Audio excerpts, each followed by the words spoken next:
আমার মধ্যে বিশাল ট্যালেন্ট আছে গাইস। মানে আমি না মানুষের সাথে কিছুক্ষণ কথা বলে বা হচ্ছে কিনা এই যে তার সাথে কিছুটা টাইম স্পেন্ড করে বা তাকে দেখে কিছুটা হলেও ধরতে পারি যে সে কীরকম টাইপসের মানুষ হতে পারে, তার ক্যারেক্টার কীরকমটা হতে পারে সেরকম টাইপসের আর কি। ঠিক আছে, তো আমার বান্ধবীরা মাঝে মধ্যেই হচ্ছে কিনা যে তার বয়ফ্রেন্ডের সাথে বা তাদের যাকে পছন্দ হয়েছে সেরকম কারোর সাথে আমাকে তাদের সাথে কথা বলায়। ঠিক আছে, তো আমি সেটা দেখে জাজ করতে পারি, বুঝতে পারি যে হ্যাঁ সে ভালো হতে পারে বা সে হচ্ছে কিনা যে 1 নম্বরের রেড কার্পেট হতে পারে এরকম টাইপসের।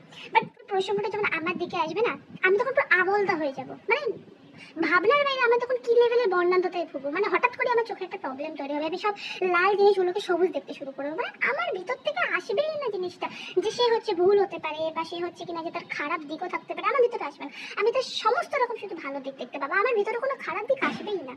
সেটা সেম হয় হচ্ছে কিনা যে অন্য কাউকে যখন আমি অ্যাডভাইস দিই তখন আমি সব থেকে ভালো অ্যাডভাইজার হিসেবে কাজ করবো। ঠিক আছে, এই যখন জিনিসটা আমার দিকে আসবে না আমি কিছু পারবো না, আমি তখন অ্যাডভাইজার দূরে থাক, আমি পুরো ডিমোটিভেট হয়ে যাবো।